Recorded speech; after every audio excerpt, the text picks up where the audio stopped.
नमस्कार दोस्तों, आप देख रहे हैं भूतनाथ स्टोरीज। आपके साथ मैं हूं अंकुश वाजपेयी। अंधेरी रात, सूनी पहाड़ी और एक जलता हुआ चेहरा। क्या होता है जब आपकी एक छोटी सी लापरवाही आपको किसी ऐसी दुनिया के करीब से ले जाती है जहां से वापसी का रास्ता नहीं मिलता। आज की कहानी ग्वालियर के कमलेश और उनके दोस्त राहुल की है, जिनकी जिंदगी उस रात के बाद हमेशा के लिए बदल गई। दोस्तों, आज की कहानी हमें भेजी है कमलेश ने। कमलेश ग्वालियर के पास एक छोटे से गांव के रहने वाले थे और अपने कॉलेज की पढ़ाई के लिए ग्वालियर के एक कॉलेज में एडमिशन लेकर वहां शिफ्ट हुए थे। कमलेश ने कहा उनके पापा पढ़ाई को लेकर काफी सख्त थे। उनके पिता ने कमलेश से साफ कहा था, कॉलेज में दोस्ती यारी करो, खूब घूमो फिरो, लेकिन अपनी पढ़ाई को डिस्टर्ब ना करना। कमलेश बताते हैं उन्होंने कॉलेज में एडमिशन लेने के बाद रहने के लिए एक फ्लैट लिया था। वो एरिया काफी शांत रहता था, लेकिन उनकी कॉलोनी से थोड़ा आगे जाकर एक पहाड़ी पड़ती थी जहां शाम के वक्त ठंडी ठंडी हवाएं चलती थी। तो अक्सर कमलेश और उनके दोस्त वहां रात के वक्त कोल्ड ड्रिंक लेकर बैठा करते थे। ऐसे ही एक दिन जब कमलेश अपने कमरे में पढ़ाई कर रहे थे तो रात के 11 बजे उन्होंने सोचा थोड़ा सा बाहर घूम कर आता हूं। ये घर से बाहर निकले। इन्होंने दुकान से एक कोल्ड ड्रिंक और सिगरेट ली और पहाड़ी के रास्ते पर निकल गए। ये थोड़ी दूर पहुंचे थे कि इन्हें दूर से एक पेड़ के नीचे कुछ लोग ड्रिंक करते दिखाई दिए। कमलेश ने सोचा मैं इन्हें क्यों डिस्टर्ब करूं। वो बिना उन्हें देखे उनके आगे निकल गए।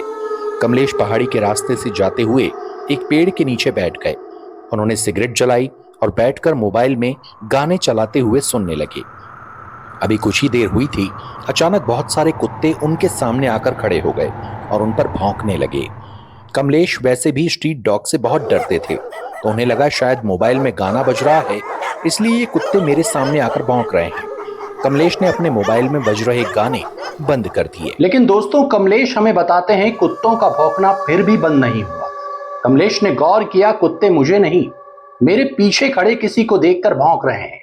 इतना सोचते ही वो अचानक बहुत ज्यादा डर गए। उन्हें अपने बुजुर्गों की वो बात याद थी, कुछ भी हो जाए पीछे मुड़कर नहीं देखना चाहिए। अब हुआ ये, कमलेश सीधे खड़े होते हैं और वापस अपने फ्लैट की तरफ का रास्ता पकड़ लेते हैं। अचानक पेड़ के पास उन्हें एक औरत का आधा चेहरा दिखाई देता है, जो बाल चेहरे पर बिखेरे हुए खड़ी थी। कमलेश सोचते हैं मैं इसको बिना देखे यहां से निकल जाता हूं, क्योंकि वो बहुत डर चुके थे। वो अभी उसको क्रॉस ही कर रहे थे, उनकी नजर औरत के चेहरे पर पड़ती है। दोस्तों, कमलेश ने देखा उस औरत का चेहरा आधा जला हुआ था। ये देखकर कमलेश की हालत खराब हो जाती है। कमलेश अब अपने कदमों की रफ्तार बढ़ा लेते हैं और जैसे तैसे अपने फ्लैट पर पहुंचते हैं। कमलेश ने हमें बताया जो गली के कुत्ते उन्हें देखकर भौंक रहे थे, वो उनके पीछे पीछे भौंकते हुए उनके फ्लैट के बाहर तक आ जाते हैं। दोस्तों, रात भर कमलेश को नींद नहीं आती। आखिर मैंने उस पहाड़ी पर ऐसा क्या देखा, वो बेचैन हो जाते हैं। दोस्तों, क्या कमलेश ने जो देखा वो उसका वहम था? क्या अब सब कुछ ठीक हो चुका था, या फिर कहानी का अगला चैप्टर अभी आना बाकी था? 3 से 4 दिन ही बीते थे कि अचानक इनके पास इनके दोस्त राहुल का कॉल आता है। वह कहता है, कमलेश बहुत दिन हो गए हम पहाड़ी पर घूमने नहीं गए।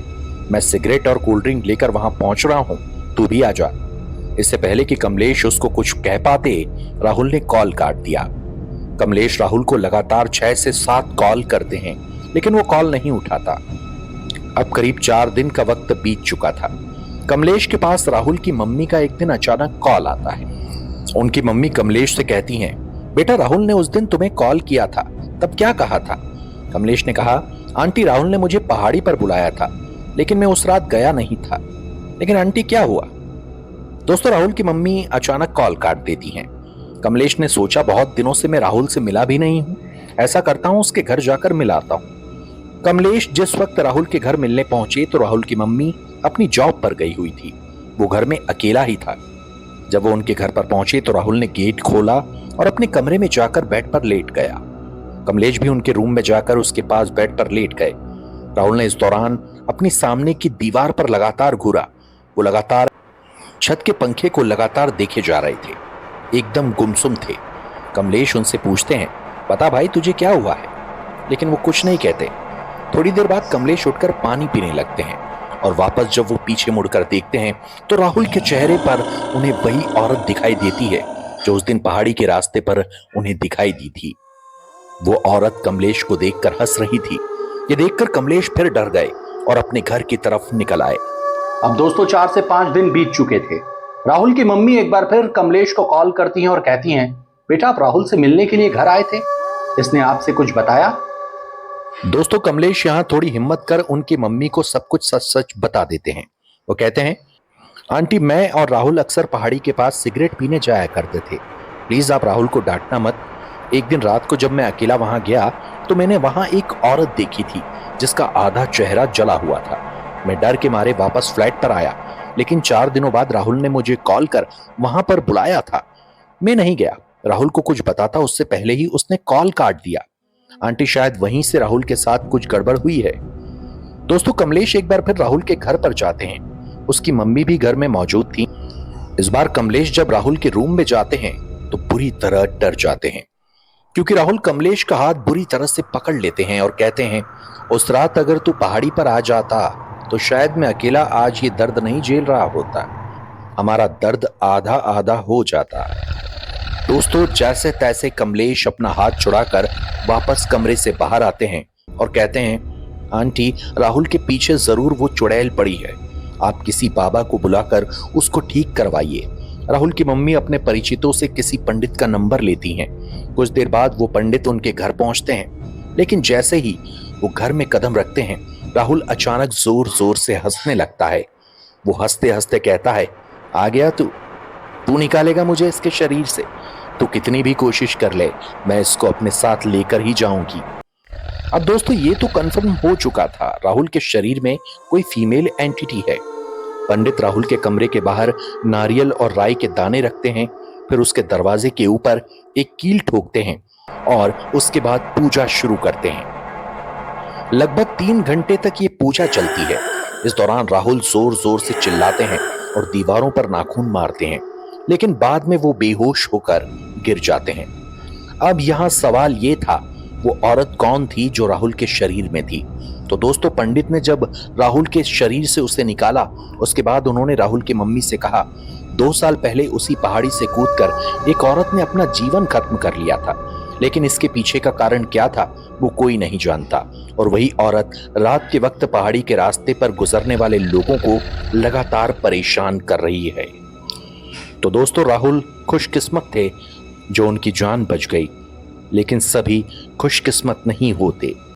तो दोस्तों ये थी कमलेश और राहुल की रोंगटे खड़े कर देने वाली कहानी। वो औरत कौन थी और उसने आत्महत्या क्यों की, ये राज आज भी उस पहाड़ी की खामोशियों में दफन है। लेकिन राहुल की वो बात कि हमारा दर्द आधा आधा हो जाता आज भी कमलेश के कानों में गूंजती है।